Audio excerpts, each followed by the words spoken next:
kaɗan saurari shirin wani kaɗan kashi.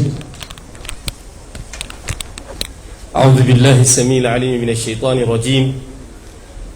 بسم الله الرحمن الرحيم، وصلى الله وسلم على النبي الكريم وعلى آله وأصحابه ومن استنى بسنته واهتدى بهديه إلى يوم يحشر الناس لرب العالمين.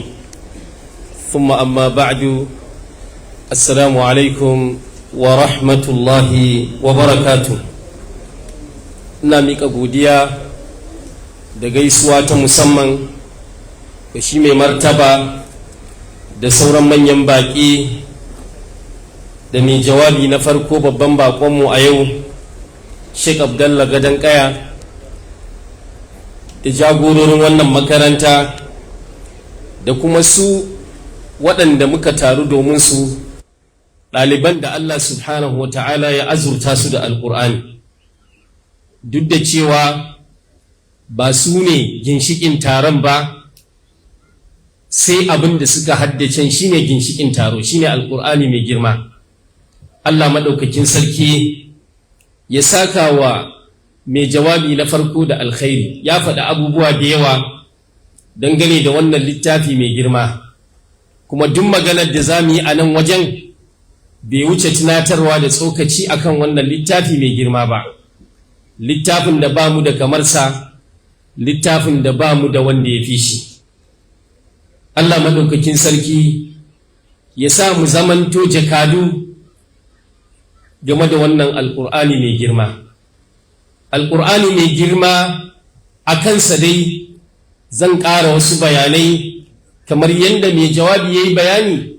Maganganu game da Alƙur'ani ba sa ƙarewa kuma ba za su ƙare ba, domin me kana maganganu ne da kalmar Ubangiji ko akan kalmomin Ubangiji, wanda Allah maɗaukakin sarki yake bayani da game da kalmominsa cewa inda ruwan duniya kogin duniya zai zama tawada, bishiyoyin duniya a feƙe su zama alƙalami a riƙa rubuta kalmomin Allah, to ba za a gama, ruwan zai ƙare, alƙalamin zai ƙare, duk su gama, wama nafidat kalimatullah, amma zancen Allah ba zai taɓa ƙarewa ba. To haka bayani game da zancen Allah ne. Don haka mu sani cewa Alƙur'ani littafi ne da Allah ya ba mu al'ummar annabi Muhammad sallallahu alaihi wasallama gabaki ɗayanmu. Sannan a cikinmu kuma Allah ya ware wasu daga cikinmu da za su zamanto ahlul Qur'an. Idan suka zama ahlul Qur'an, sun zama ahlullah wa khassatuhu, kamar yadda annabi sallallahu alaihi wasallam ya faɗa. Sun zama mutanen Allah kuma keɓaɓɓun Allah. Kina cikin mabiya manzon Allah sallallahu alaihi wasallama, in Allah ya baka Alƙur'ani, to ka sani cewa ya maka wani zaɓi, ya kira ka zuwa ga fadarsa, yana so ku riƙa ganawa tare.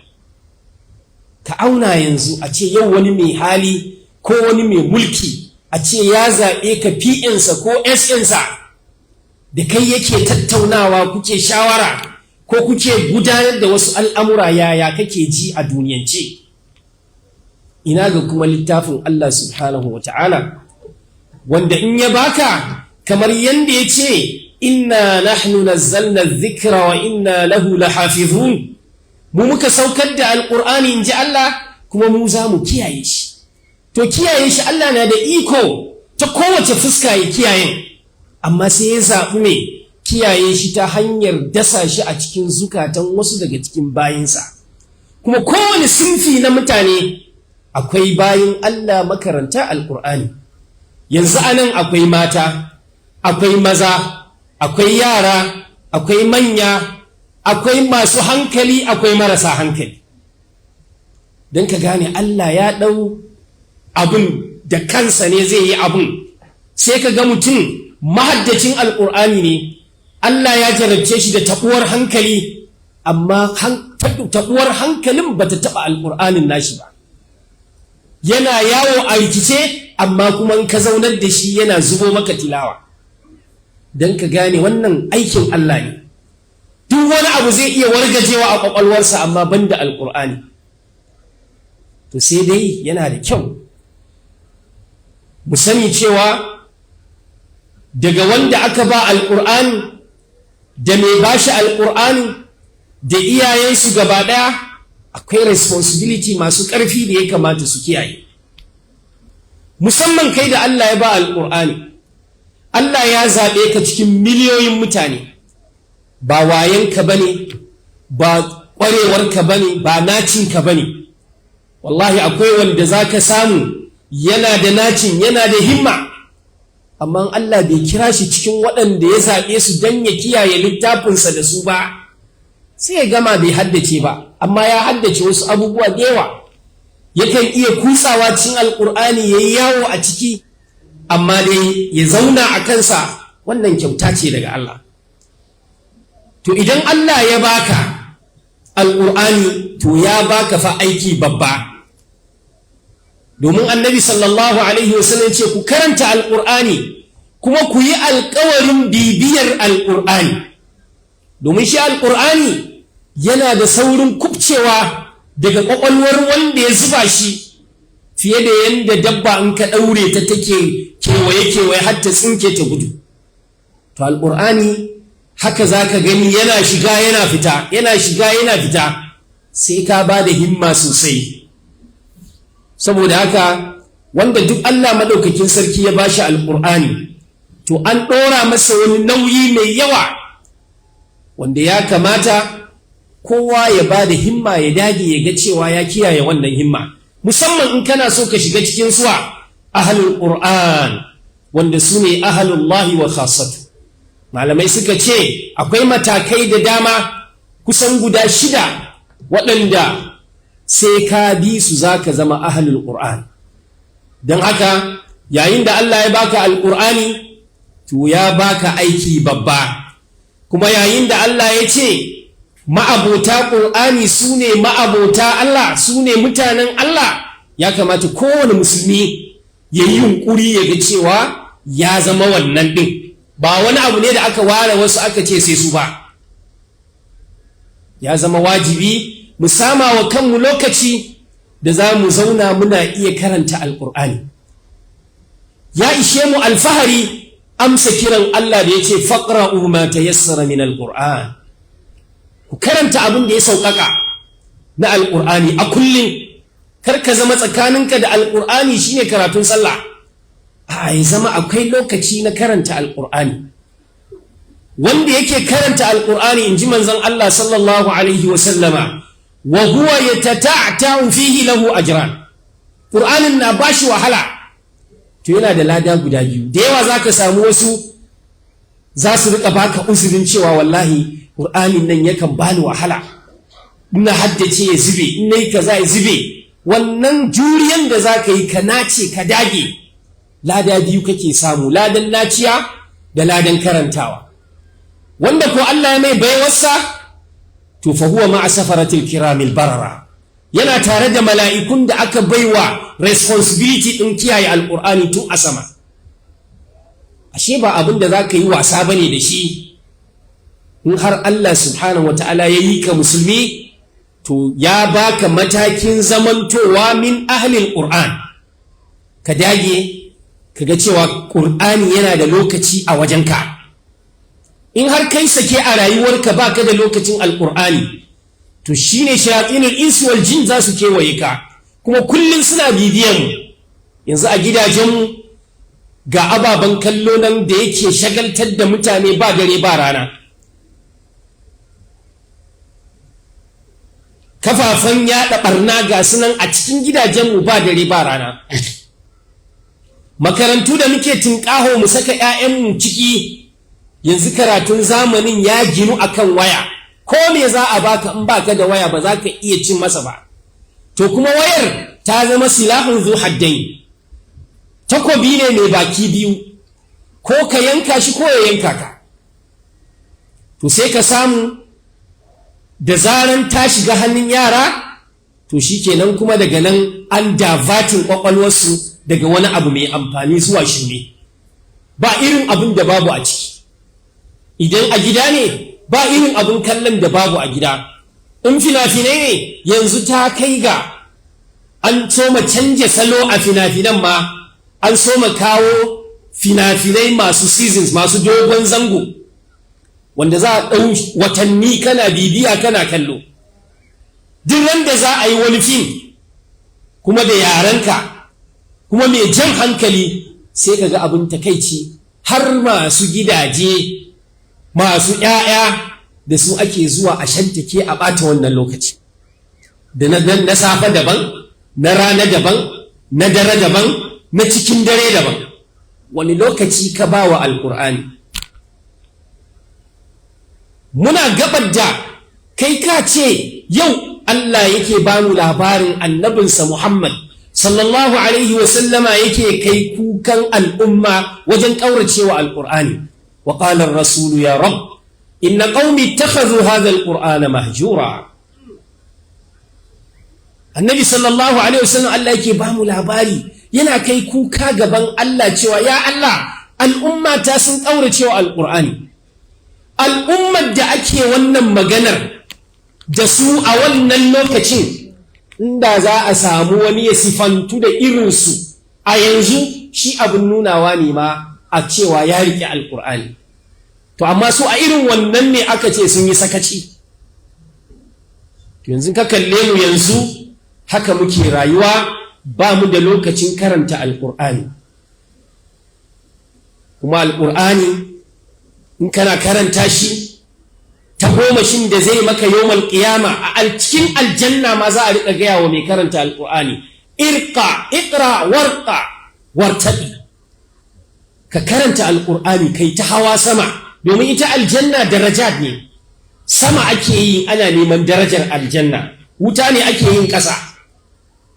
Allah zai gaya mai Alƙur'ani kai ta karantawa kamar wato wata lifta ce, kana karantawa kana haurawa, kana karantawa kana haurawa. Aka ce fa inna akhira manzilatika inda akhiri ayatin taqra'uha. Ƙarshen inda za a tsaye da kai a aljanna shine inda ka gama karatun. Tun karatunka ka haddace Qur'ani, wa ya san iya adadin inda za a kai ka. Shi yasa ita aljanna kwakwalwa ba ta sawwara ta. To saboda haka mu samu lokaci na iya karanta Alƙur'ani. Kuma Alƙur'ani nan da larabci aka saukar da shi. Larabcin nan kuma yana da harufansa. Harufansa shine ka iya furta su, suna da harufa masu kama da juna. Karka je kana kwaba kana tunanin kana samun lada. Ɗazu mai karatu mai mana bayani ya mana bayanin cewa Annabi sallallahu alaihi wasallam ya gaya mana kowane harafi da lada, amma fa in ya karantu da kyau. Kaga akwai harufa masu kama, akwai a akwai a, wannan a wuya yake, wannan a baki yake. Akwai ha akwai ha, akwai ha akwai ka, akwai sa akwai sa akwai sa. Duk waɗannan abu ne da sai ka koya, abu ne da sai ka iya. In kana so ka samu ladan Alƙur'ani, to ka iya karanta shi. In ka iya karanta shi kuma ka iya haddace shi. Yayin da ka haddace shi yana kanka, bayan ka iya karanta shi yanda yake, to lokacin ka samu ɗan ba mai ƙarfi na zama ahlul Qur'an. Don ko baka san komai a ciki ba, karanta shi ibada ce. Don haka shi Alƙur'ani yayi daban da sauran littattafan da suka gabata, su Attaura, su Linjila, su Zabura. Kana karanta su ne in kai aiki da abin ciki ka samu lada. Amma shi Alƙur'ani ko baka yi aikin ba, in dai ka yi karatun da kyau akwai ladan karatu, sannan kuma in ka yi aiki akwai ladan aiki. To saboda haka wannan matakai biyu kenan, ka iya karanta shi ka kuma haddace shi. Yayin da ka samu wannan kuma ka samu lokacin karanta shi akai-akai. Malamai suka ce kar ka wuce iyaka wajen karanta shi. A ce ana gaya maka, in kana jin irin masu karatun zaure da sauransu, za ka ji ana ce maka, ana ma wani malami kirari wai mai 80. Ma'ana wai a wuni zai haddace izu 60 har ya kawo 20, wanda kai da gaji ka san a hankalce ba a karanta Alƙur'ani da kyau ba. Annabi sallallahu alaihi wasallam ya ce duk wanda zai sauke Alƙur'ani ƙasa da kwana 3, to bai fahimtar me yake yi. Yana da wani munamuna da baki har ya gama.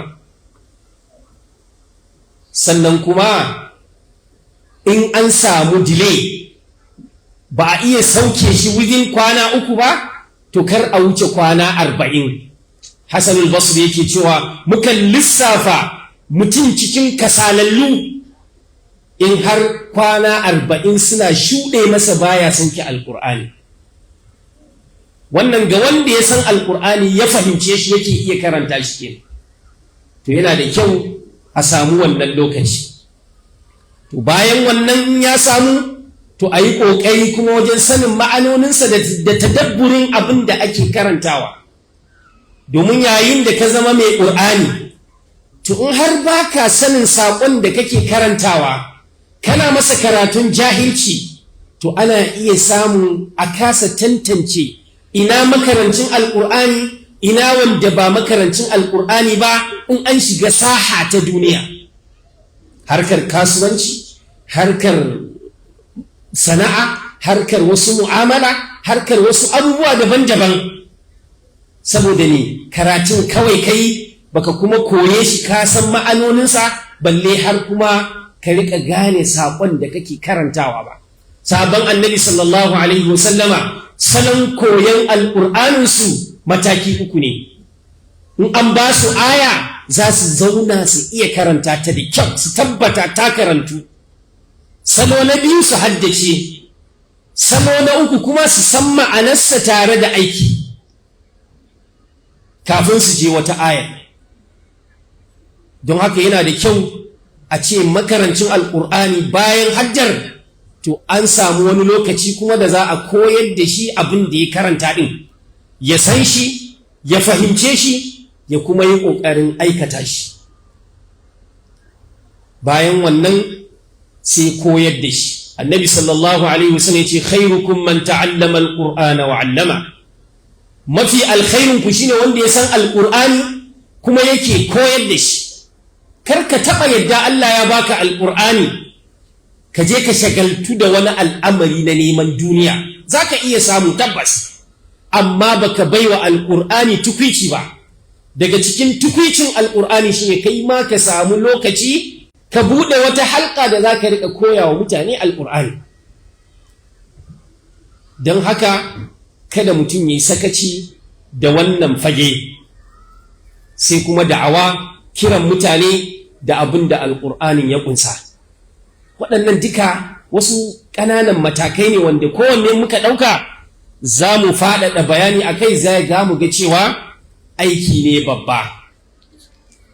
An bani time, amma a ƙarshe ko a gurguje, kamar yadda na faɗi gabar cewa alƙur'ani na kowa da kowa ne, kuma alƙur'ani abun samun lada ne, abun ibada ne, to ana samun wannan ta ɓangarori ne guda 3. Ɓangare na farko karantawan da Allah ya ce faqra'u ma tayassara min alƙur'an, aikin lada ne wani. Idan ba kai ne mai karatun ba kuma sauraron, wa idza quri'a alqur'anu fastami'u lahu wa ansitu, za a samu lada idan aka hada waɗannan abu biyu, al-istima'u wal insat. Me istima' ba a ce fasma'u wa fa ku gane wannan larabci na da wani salo. Idan kalma ta canzu wajen ginuwarta, to ma'anarta ma yana canzuwa. Kaga akwai bambancin fasma'u da fastami'u. Al-istima'u shine kai kokarin sa kanka ka jin. Ma'ana kenan kana jin karatun alqur'ani sai ka nutsu, ka zauna kana so ka ji. Akwai bambancin ka sa alqur'ani kuma kana dinki in kai tela ne misali. Kana jin alqur'ani kana noma in kai manomi ne. Kana jin alqur'ani kana wani abu da ya shagaltar da kai daban. To kaga wannan ba istima sunansa ba, as-sama'u ne kawai. Yadda yake da jin waka na zuwa maka ne sulfa ta kowane fanni, ba tare da kana so ka fahimci wani abu daga ciki ba. Ashe alqur'ani ana so yayin da kake jinsa, to kana hasaso abubuwan da kake ji, sannan akwai al-insat, kai ma kayi shiru. Shi yasa wasu malamai suka ce sa alqur'ani da bibiyarsa kana ji kana yi, wannan ba shine wa ansitu ba, fastami'u wa ansitu ba. Zaka iya samun lada ne kadai in kayi niyyan ka gyara karatunka, ka gyara haddarka ko wani abu makamancin wannan, kaga an samu wani abu za'i. Amma haka kawai kana yi don ka iya, kana yi kana bi kana jin daɗi, to wannan wani abu ne kuma daban. Sai a ƙarshe sai ido shi ma da nashi kaso na samun lada game da Alƙur'ani mai girma, shine wato kallon ayoyin Alƙur'anin a rubuce. Ibn Kathir yake cewa yawan ladan samun ladan karatun Alƙur'ani ana kallo ya fi yawan ladan ana karanta shi da ka. Ashe ko ka haddace yana da kyau ka rika ba wa idanka abincin Alƙur'ani na ganin ayoyin Alƙur'ani. Wannan kaɗan ne daga cikin abubuwan da suka shafi Alƙur'ani, wanda kowanne daga cikin sunan lecture ce mai zaman kanta da kuma wasu abubuwa da ya kamata a ce mun sani. An ba ni time, lokaci yayi. Abinda na faɗa a daidai wannan ɗan lokaci muna roƙon Allah ya ba mu ladansa ya kuma ba mu ikon amfani da shi. Abinda muka faɗa na kuskure muna roƙon Allah ya fi mana. Hada wa sallallahu wa sallama ala nabiyina Muhammad. a cikin wani da gaske shan muhammadu a wani da kamar zama da wani bisa Allah ya saka da alkhairi. A rubuce kamun gabatar da su wannan ɗalibai ga shi sarki akwai ɗan share fage da ɗan masa za su yi kan gayyaci a sunan mai wajen shi malam a shekaru na ma'arin shi zai gabatar da wannan ɗalibai. Amma kamar bari mun shaɗa wayannan ɗalibai da musamman wajen suka zo da shi ba, sun ce suna so su shaɗa wayannan ma'aikatan Kur'ani fage kan gabatar da su mancanarsa. I can kind permission, I want to hand over the microphone to these young chaps to give us what they have for us. Mr. Chairman, in just 2 minutes or 3 minutes. Thank you. Da Allah ba mu da lokaci. Ji mana.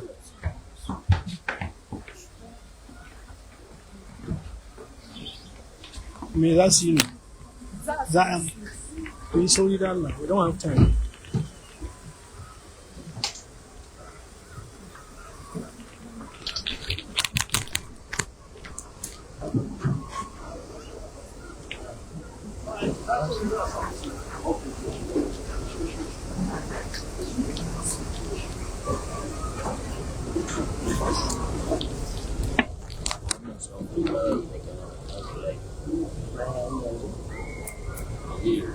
Wannan sun manyan da su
gashi nan gashi.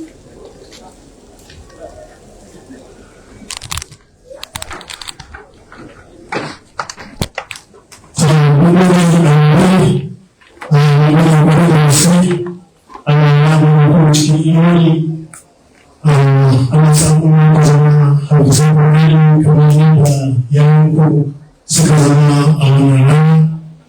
A wato jama'a yanzu za mu shiga mutanen da shi ne wannan makaranta wato shek mai zama adam zai gabatar da wannan ma'aikata da shi sarki mai matsayin sarki kan wanda yana zama a wannan waje kusan awa biyu yana wasu yana kallon duk abin da ke faruwa.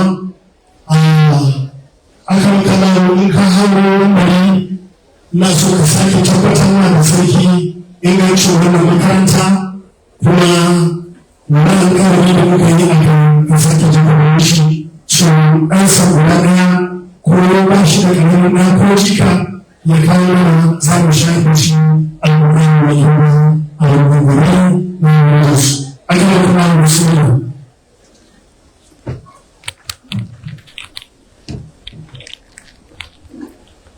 بسم الله الرحمن الرحيم والصلاة والسلام على رسول الله وعلى آله وأصحابه ومن تبعهم بإحسان إلى يوم الدين وبعد.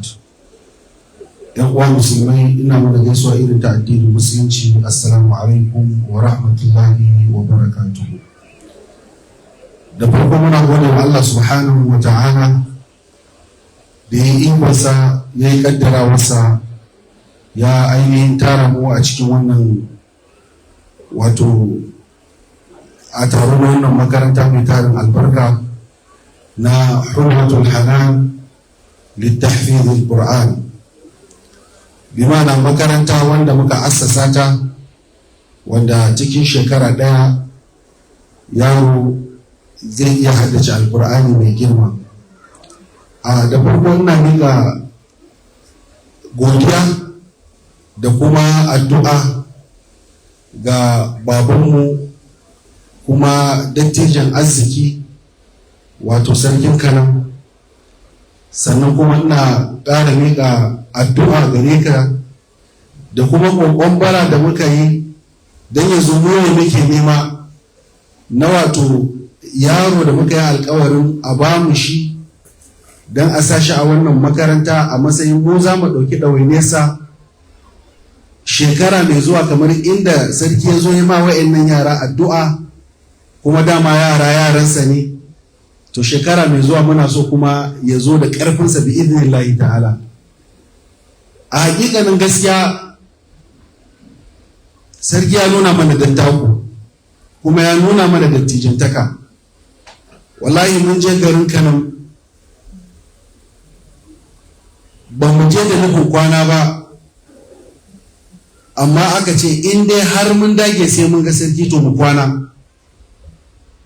Muka kira gida muka sanar da cewa to fa yanzu kwana ya kama mu, kuma muka kwana. Lokacin da sarki ya ce zai gan mu, amma in har Allah ya sa yana da wasu baki ba su zo ba, duk da za mu shiga sai ga bakin sun zo, sauraka dole muka haƙura. Amma aka ce tun da har ya san da zuwa mu tafi kawai mu kwantar da hankalinmu, kuma ba na gama abokin tafiya na mu yi haƙuri mu tafi. Kakan iya tashi ka tafi Abuja ka je ka yi sati 2 sati 3 kana neman wani kuma har ka dawo baka gan shi ba. Insha Allahu alkhairi ne, kuma aka tabbatar mana da cewa sarki ya ce ba sai mun dawo ba, kuma insha Allahu ta'ala zai zo. Kuma abun mamaki in ka auna mutane 3 da suka zo nan gurin, kaf jama'an da suke nan in ka irga mutane 3 to sarki ne na 2. Allah ya saka mushi da alkhairi kuma Allah ya ƙara masa dogon kwana. Akwai iyayenmu da lokaci ba zai ba da dama a yanzu in yi bayani a kansu ba, amma zan dawowa na 2.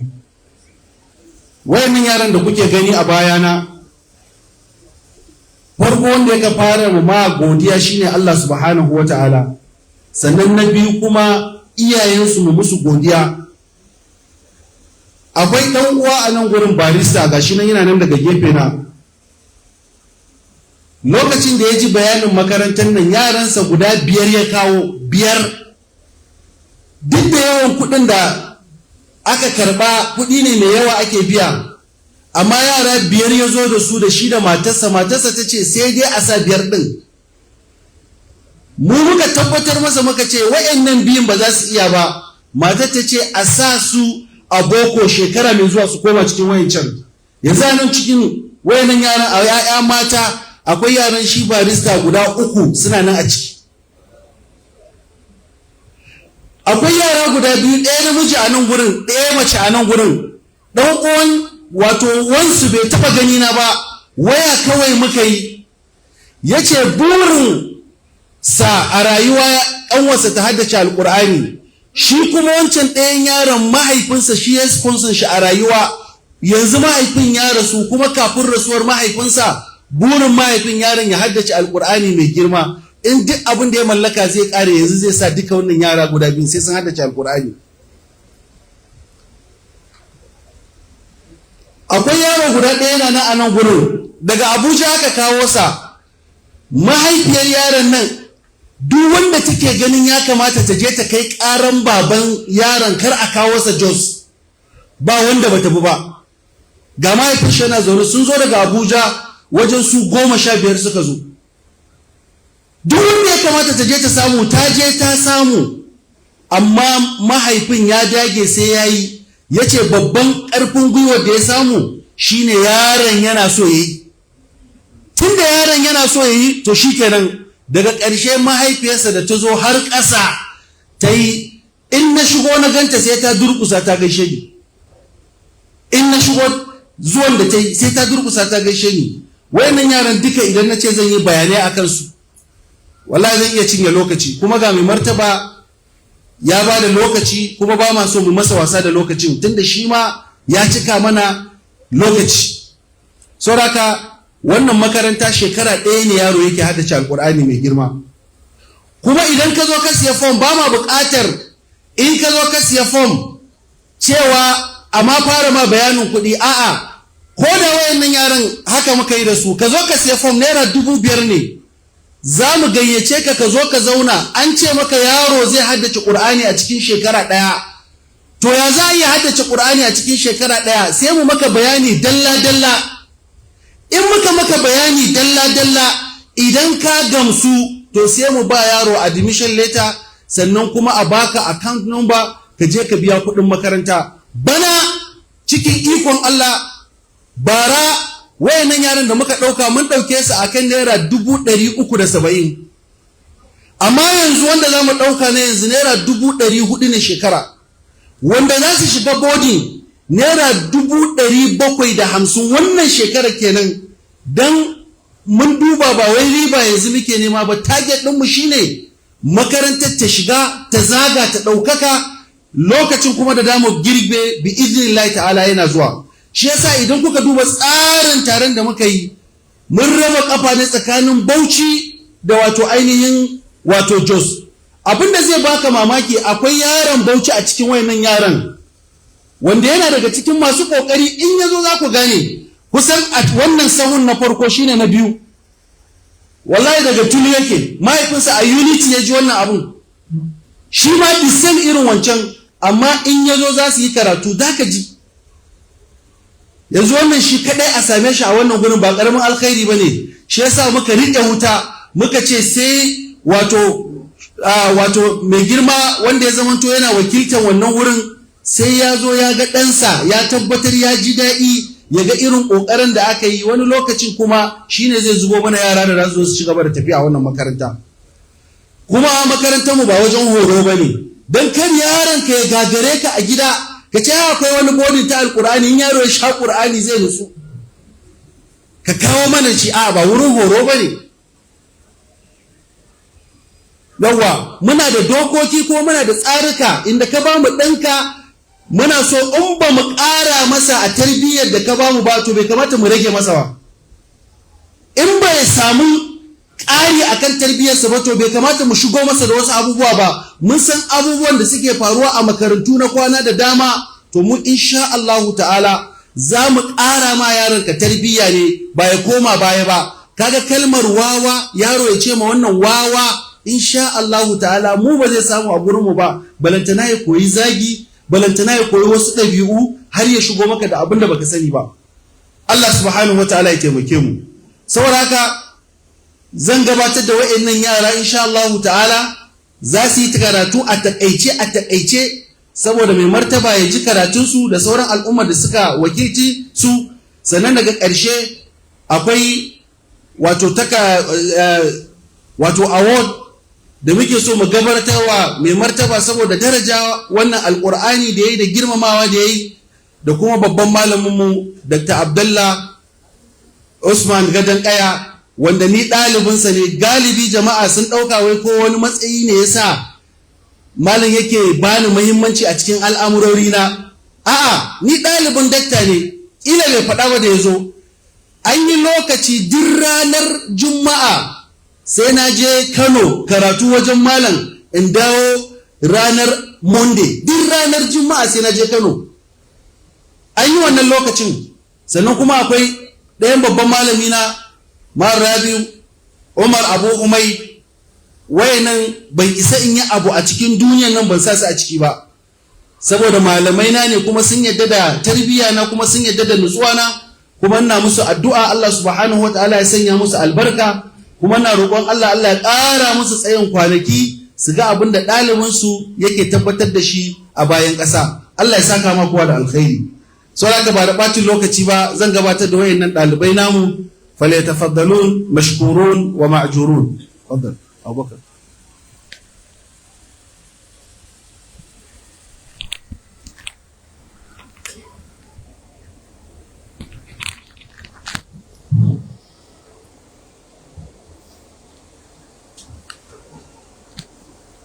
أعوذ بالله من الشيطان الرجيم. بسم الله الرحمن الرحيم. وآتاكم من كل ما سألتموه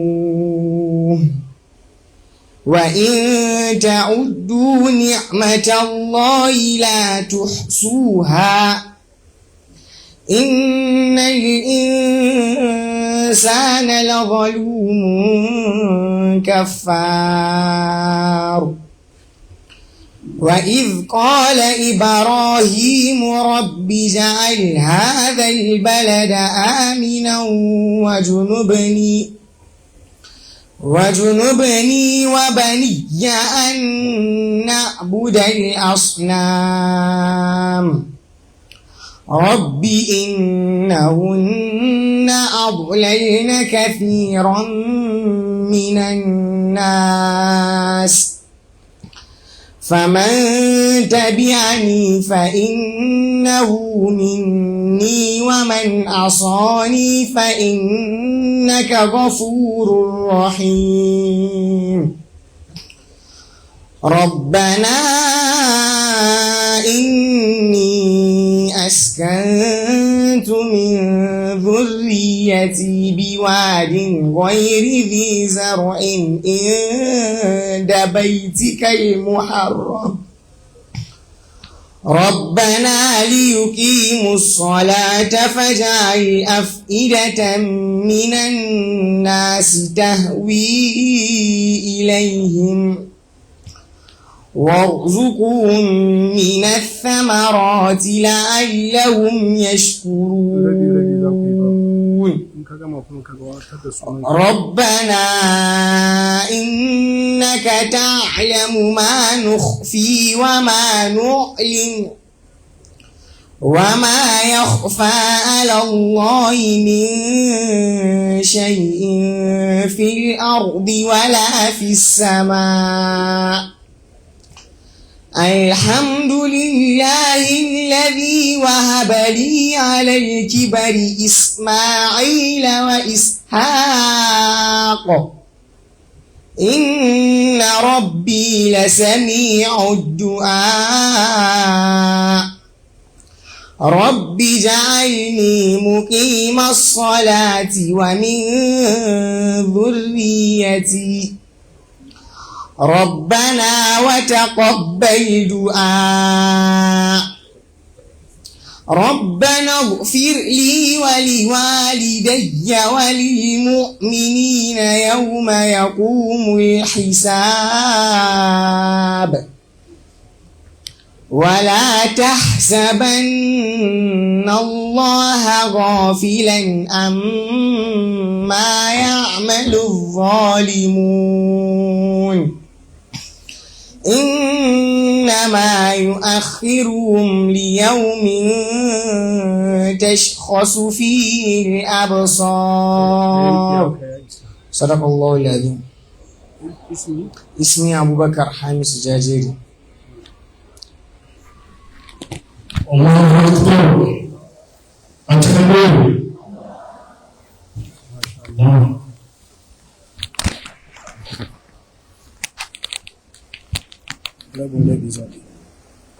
اسمي عبد المصور أمين آدم لقد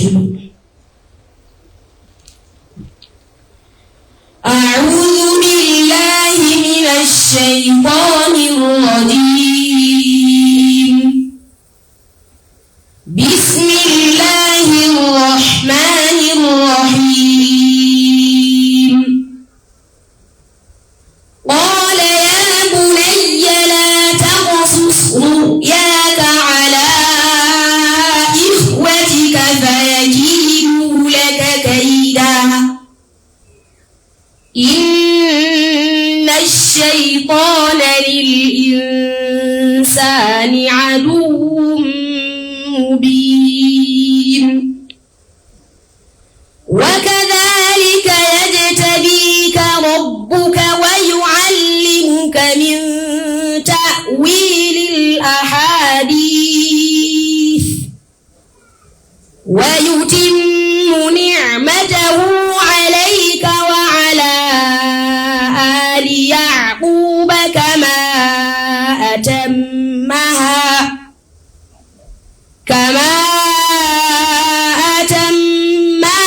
على أبويك من قبل إبراهيم وإسحاق إن ربك عليم حكيم.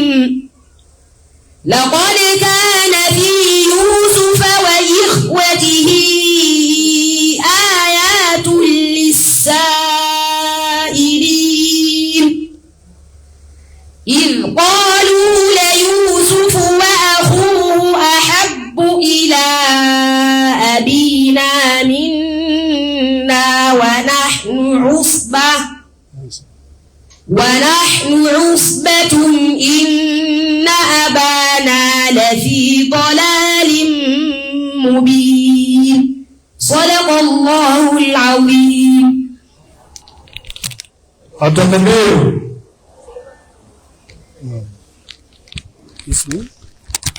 السلام عليكم. اسمي سليمان إسماعيل. أعوذ بالله من الشيطان الرجيم. بسم الله الرحمن الرحيم.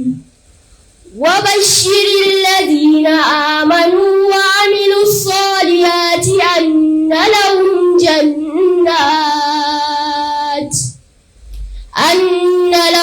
جنات تجري من تحتها الأنهار كلما رزقوا منها من ثمرة رزقا قالوا هذا الذي رزقنا من قبل وأتوا به متشابها ولهم فيها أزواج مطهرة وهم فيها خالدون. إن الله لا يستحيي أن يضرب مثلا ما بعودة فما فوقها فأما الذين آمنوا فيعلمون أنه الحق من ربهم وأما الذين كفروا فيقولون ماذا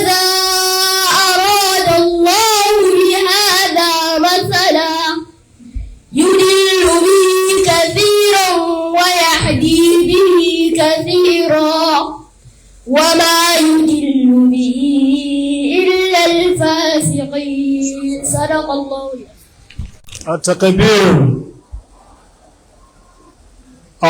Saboda karancin lokaci yanzu za mu ɗauki daga ɓangaren mata guda biyu, saboda mai martaba an gayyace shi wani function a fanshin. In ya so bayan ya tafi za mu ci gaba da gabatar da ɗalibai su ci gaba da karatu. Ɗaya daga cikin ɗalibai mata wanda ta shirya, bismillah.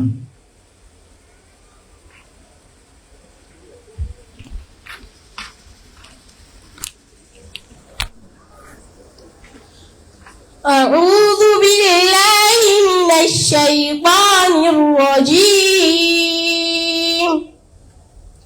بسم الله الرحمن الرحيم. ما لهم به من علم ولا لآبائهم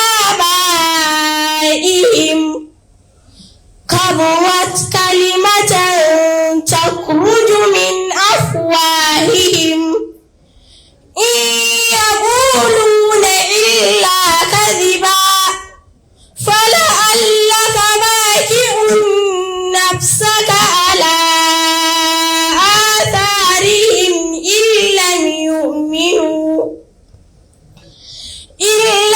يؤمنوا بهذا الحديث أسفا.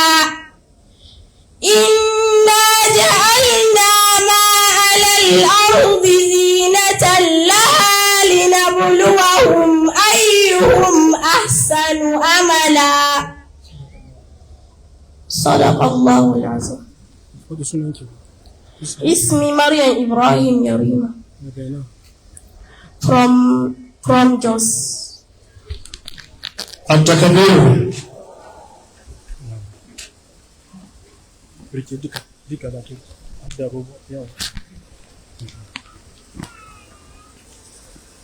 أعوذ بالله من الشيطان الرجيم. بسم الله الرحمن الرحيم. ألف لام را تلك آيات الكتاب وقرآن مبين. ربما يود الذين كفروا لو كانوا مسلمين. ذرهم يأكلوا ويتمتعوا ويلههم الأمل فسوف يعلمون. وما أهلكنا من قرية إلا ولا كتاب معلوم. ما تسبق من أمة أجلها وما يستأخرون. وقالوا يا أيها الذي نزل عليه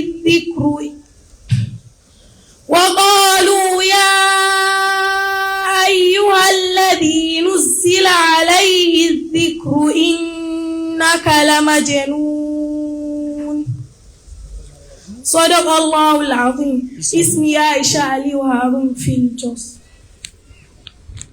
التقدير. Jama'a kamar yadda kuka ji wayannan ɗalibai sun gabatar da karatu lokacin Alqur'ani mai girma.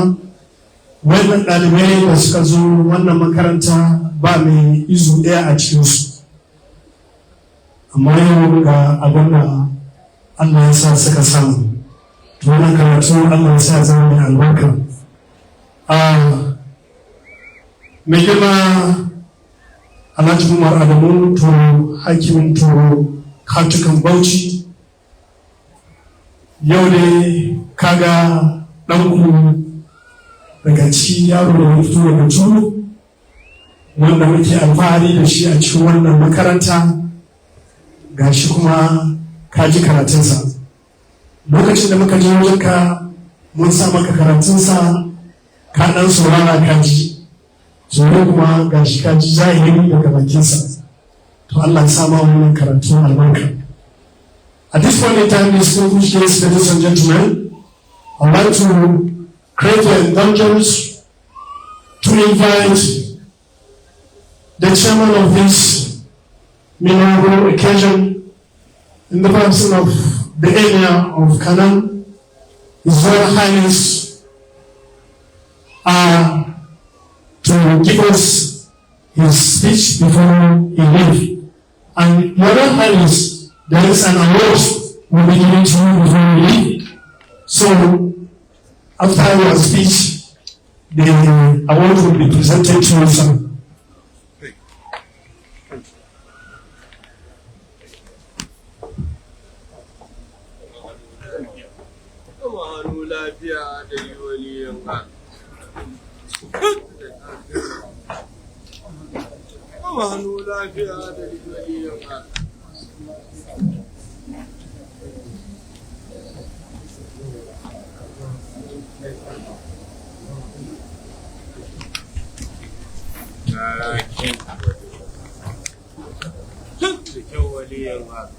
أعوذ بالله السميع العليم من الشيطان الرجيم بسم الله الرحمن الرحيم وصلى الله على النبي الكريم. malaminmu kuma shugaba a gare mu Dr. Abdullahi, muna alfahari da farin ciki saduwanmu da kai a wannan yanayi mai albarka.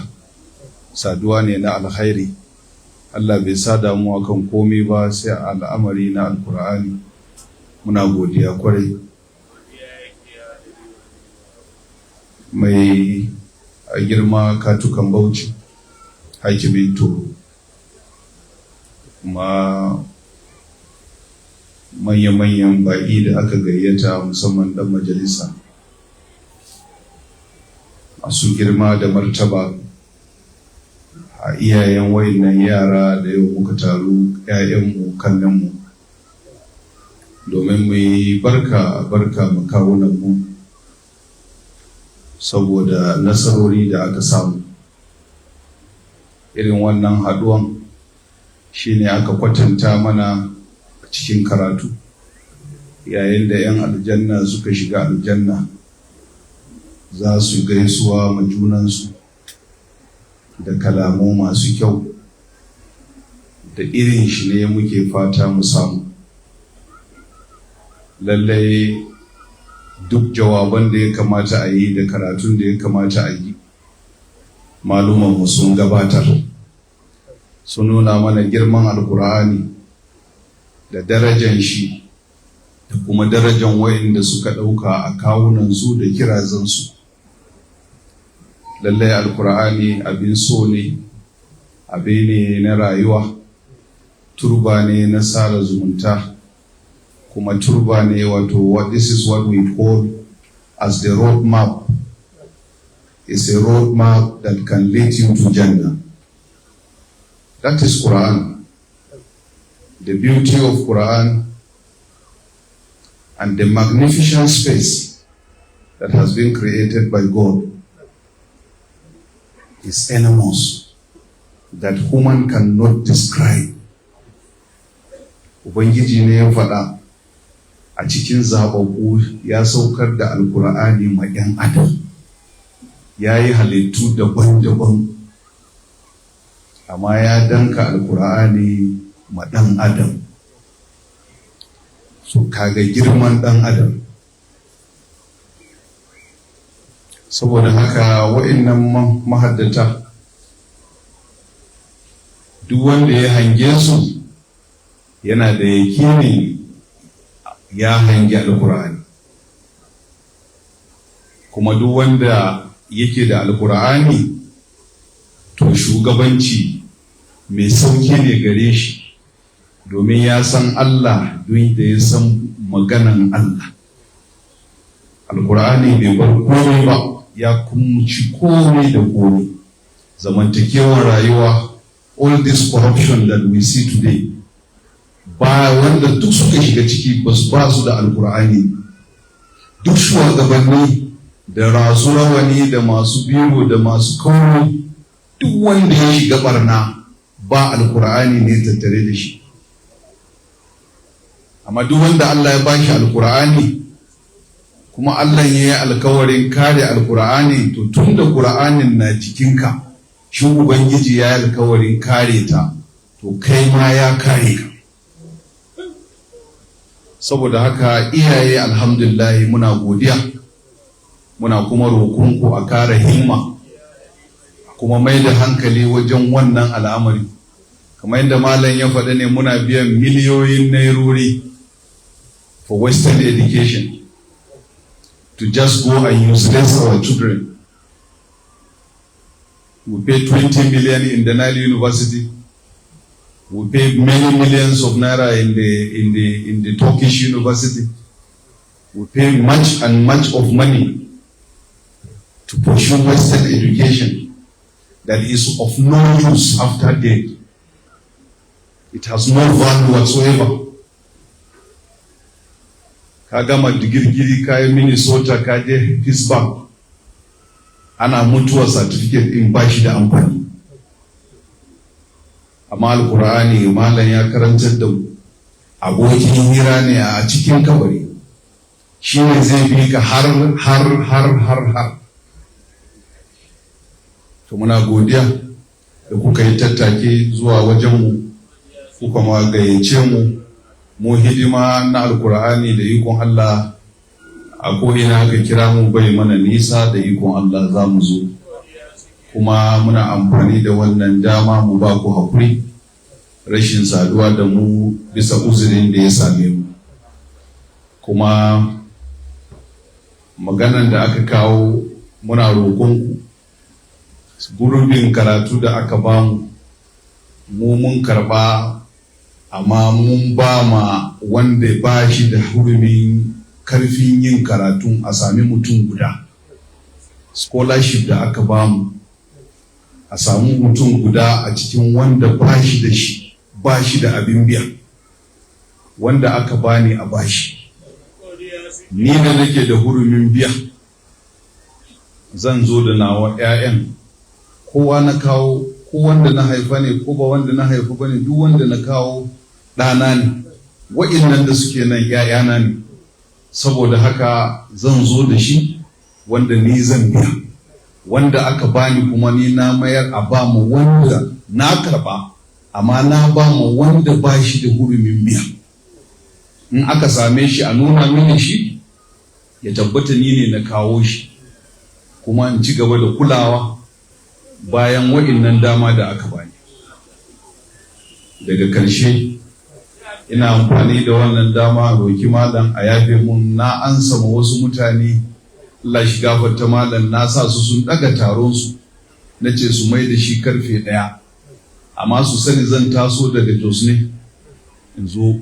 Saboda haka karfe 1 da suka yadda suka mayar, in na wuce su sani na taso daga Jos ne zuwa Kwanshi.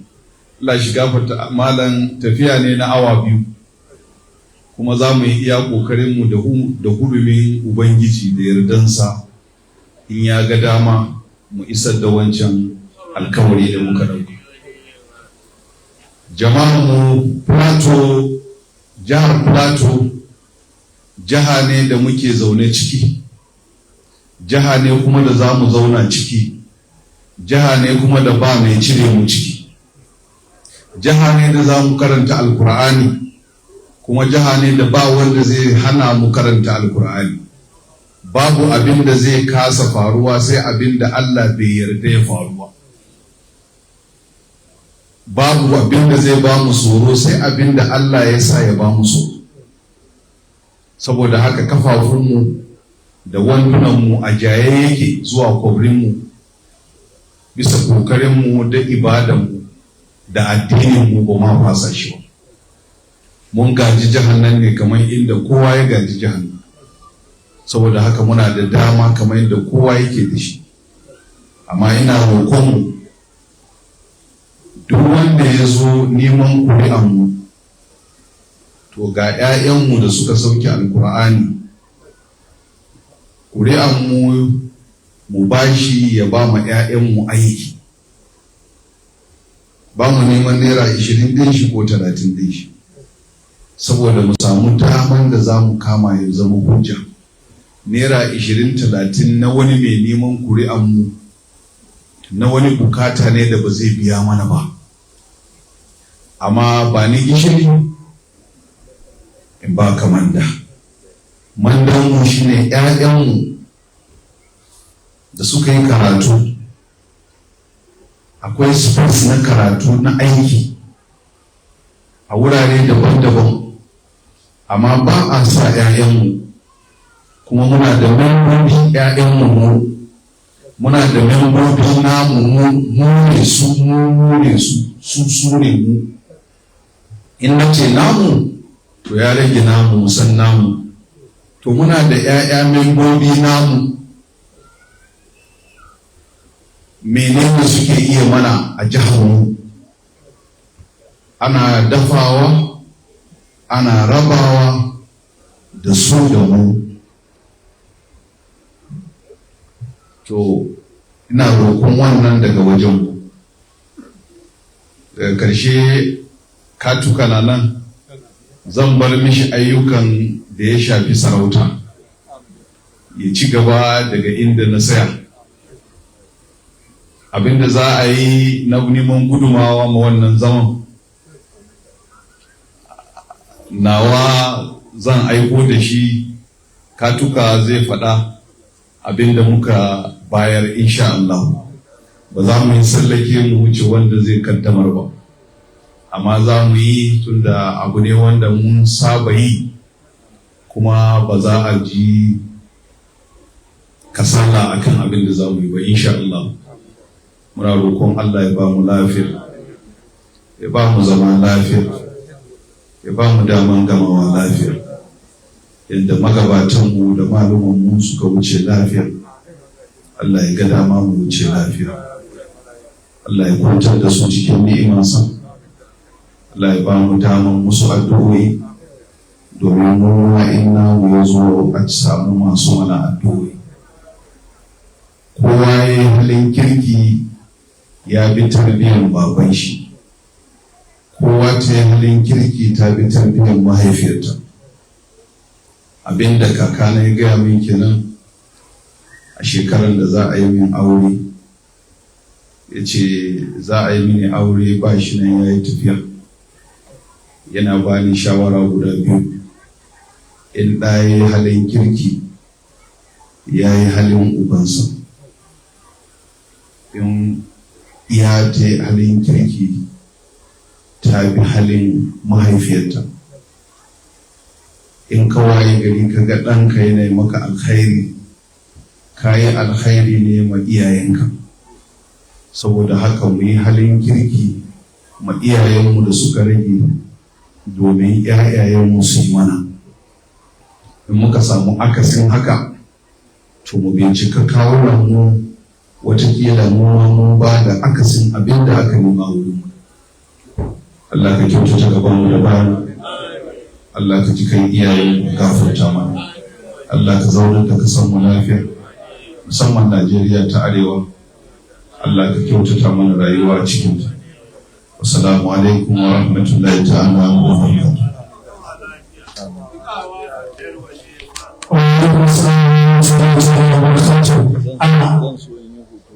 To masha Allah, kamar ayyukan akwai abubuwan da muka maka alkawari a gurguje, kamun gayyaci shi Dr. Abdullah ya ba shi mai martaba wannan award. Mun samu babban bako, abin alfarinmu mai wakiltanmu a majalisar dokoki na jihar Plateau, wato Honorable Dr. Adamu Aliyu, PhD, member representing Jos North in the Plateau State House of Assembly, is here with us. I want to say, Honorable, you are welcome, sir. Thank you. Yeah. To Akarmakallahu. Akarmakallahu, sai ka shigo kai ma a yi hoton da kai. To, za a zo.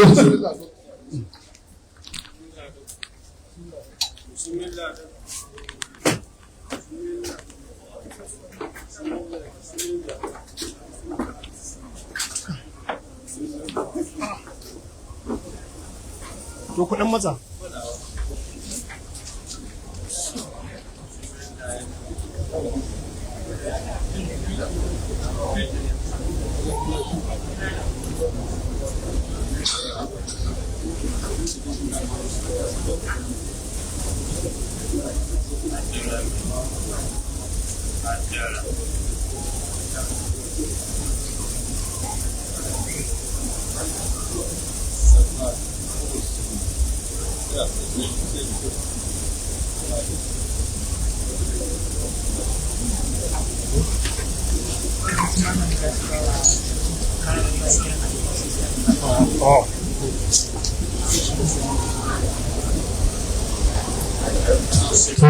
mun gode ɗan ku zo ku zama yanzu kamar da mun faɗa sunan shi Dr. Abdullah shi ne zai ba mai martaba wannan award. If I want already, please can you hand it over to Doctor so that he can present it to His Royal Highness the Emir of Kanan, Dr. Muhammad.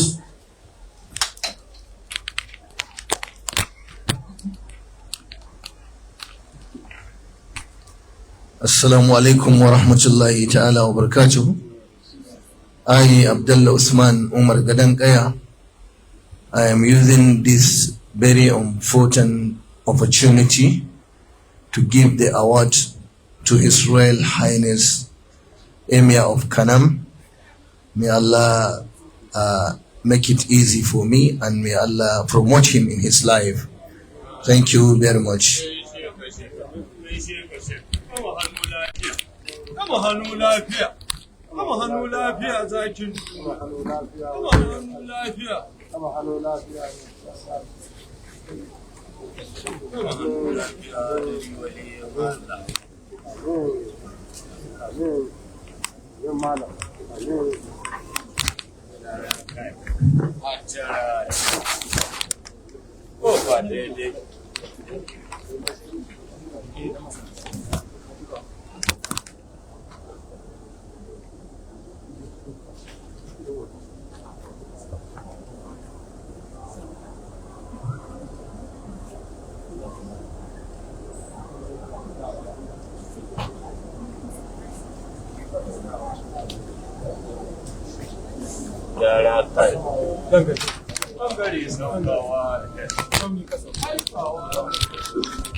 Mai martaba Allah ya saka da alkhairi, Allah ya tsaye, Allah ya ja kwana, Allah ya daɗa girma, mun gode Allah ya saka da alkhairi.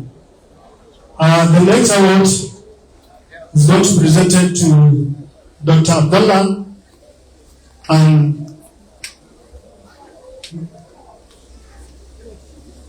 No? Ka cika ya fita? Doktor za ka ɗan yi haƙuri, katuka ne zai baka a wajen kuma ya ɗan je raka sarki. Bari mu ɗan jira shi.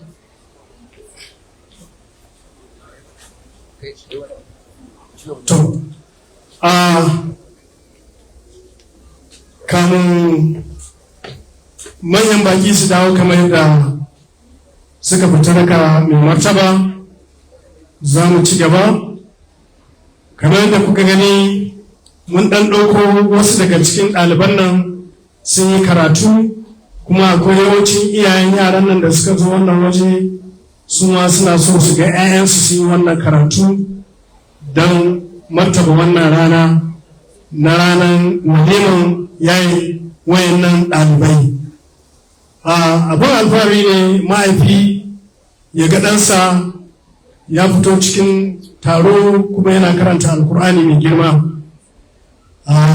Kuma bayan mai martaba ya tafi, babban wani bakon ya sake zuwa, wato memba na State House of Assembly, wanda kuna jin sunansa a kowane waje, a gida da rediyo, don sunan shi ya zama gida-gida, wato abba gida-gida, kamar da Kanawa suke da abba gida-gida. to mu ma nan muna da Adamu Aliyu gida yawa to gashi nan ya iso zai ci gaba da jagorancin wannan taro har sai lokacin da muka tashi.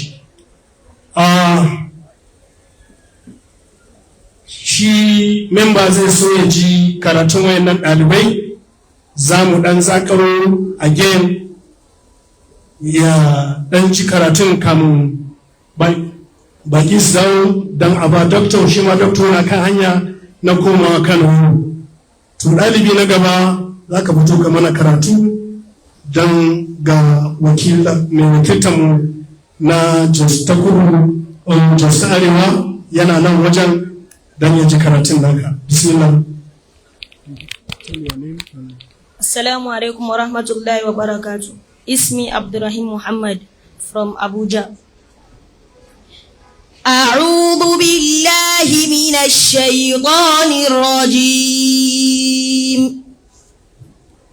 بسم الله الرحمن الرحيم. ويستعجلونك بالعذاب